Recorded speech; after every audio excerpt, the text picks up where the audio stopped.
ఉద్యోగి అనేటటువంటి వాడు పెద్ద చిన్న స్థాయిలో ఉండొచ్చు, అంతేగాని పెద్ద స్థాయిలో ఉన్న ఉద్యోగస్తుడు ఎవరైనా సరే కింద స్థాయిలో ఉన్నటువంటి ఉద్యోగస్తుని ఇష్టం వచ్చినట్టు మాట్లాడితే కుదరదు.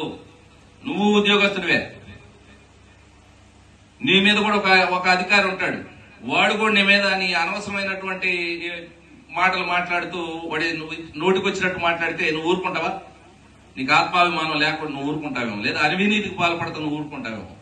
మేము న్యాయంగా నిబద్ధతతో పనిచేసేటువంటి వాడు ఎవడో కూడా ఊరుకోడు. ఒకవేళ ఆఫీసర్ కదా అని చెప్పేసి మీరు అనుకున్న మా దృష్టికి తీసుకురండి, వాడు ఎవడైనా కావచ్చు. చాలా మంది టార్చర్ చేయటమే మా ఉద్యోగం అన్నట్లుగా ప్రవర్తించేటువంటి అధికారులు కూడా ఉన్నారు ఈ రాష్ట్రంలో ఉన్నారు. అలాగే రాజకీయ నాయకుల మాటలు విని వీడు ప్రభుత్వానికి వ్యతిరేకంగా చేస్తున్నాడు. ప్రభుత్వానికి వ్యతిరేకంగా ఏంది? హక్కుల కోసం పోరాడితే ప్రభుత్వానికి వ్యతిరేకంగానే మాట మాట్లాడాలంటే వాడు చవట అయి ఉండాలి, దద్దం అయి ఉండాలి.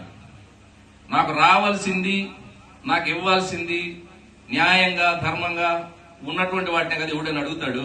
నేనేమన్నా ₹1,00,00,000 జీతం ఏమన్నా అడిగానా? అది అక్రమం. లేదా నేను అసలు ఉద్యోగానికి రాని ఇంటి దగ్గరే ఉంటాను, నా జీతం ఇవ్వండి అని అడిగానా? అది అధర్మం. నేను చేసే పని నేను చేస్తా ఉన్నా. నాకు ఏవైతే మాన్యువల్ అంటే నీ ఉద్యోగం నుంచి మీకు రెగ్యులర్ జీతం ఇస్తామని చెప్పేసి మీ మాన్యువల్ ఉందా లేదా, మీ అపాయింట్మెంట్ ఆర్డర్లో ఉందా లేదా, అది అక్రమం కాదా? దాన్ని అడిగితే నేను పార్టీ ద్రోహిని, సమాజ ద్రోహిని, ఏదో పాకిస్తాన్ నుంచి వచ్చిన ఉగ్రవాదిని, లేకుంటే ఏదో దేశం నుంచి వచ్చిన తీవ్రవాదిని ఎట్లా అవుతాను? చెప్పేటప్పుడేమో అన్ని చక్కని మాటలు మీరే చెప్తా ఉంటారు, చేసేటటువంటి సందర్భాలు మాత్రం అయ్యా నాకు ఇది న్యాయ ప్రకారంగా మీరు ఇస్తామన్నారు కదా, ఇవ్వలేదు కదా అని చెప్పేసి నేను అడిగితే నేను ఉగ్రవాదిలాగా నన్ను చూస్తే చాలా తిరుగుబాటు అనేటటువంటిది ఎక్కడి నుంచో రాదు. ఇదే తిరుగుబాటు అంటే, ఇట్లానే వచ్చే తిరుగుబాటు అంటే. రష్యా తిరుగుబాటు వచ్చింది, ఫ్రెంచ్ తిరుగుబాటు వచ్చింది, ఇండియాలో తిరుగుబాటు వచ్చింది. ఏం గ్రామ వార్డు సచివాలయాల్లో తిరుగుబాటు రాదా? ఎందుకు రాదు? నువ్వు అణిచేస్తా ఉంటే అణిగిపోయి వంగిపోయి తలదించి నువ్వేం చెబితే అది, లేదా నువ్వు ఎలా చేస్తే అలాగా ఉండడానికి ఉద్యోగులు వీళ్ళంతా. అది కూడా కలెక్టర్ క్వాలిఫికేషన్ ఎంత? డిగ్రీయే కదా. మీకు తెలిసి మీరు ఎక్కడికైనా పోయి చూస్తే బీటెక్ అని ఉంటుంది, లేదా బిఏ అని ఉంటుంది, బిఎస్సీ అని ఉంటుంది, లేదా మహా అయితే ఎంఏ ఎంఎస్సి ఉంటారు.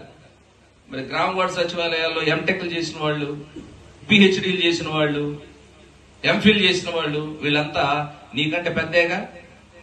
నీ ఇష్టం వచ్చినట్లు మాట్లాడితే కుదిరిద్దా? మరి క్వాలిఫికేషన్ ప్రకారంగా వీళ్ళే పెద్ద కదా నీకంటే. కాకపోతే నీ అదృష్టం బాగుండి నీకు అవకాశం దొరికింది, నువ్వు ఐఏఎస్ అయ్యావు. వాళ్లకు ఉన్నటువంటి బ్యాక్గ్రౌండ్ వాళ్ళకి దొరకలేదు, వాళ్ళు గ్రామ వార్డు సచివాలయాలకు. అంత మాత్రాన నేనేం చెబితే అది, నేనేం చేస్తే అది పడుండాలనేటటువంటి దృక్పథం మాత్రం సరైనది కాదు. ఎక్కడ ఉపేక్షించే అవకాశం లేదు.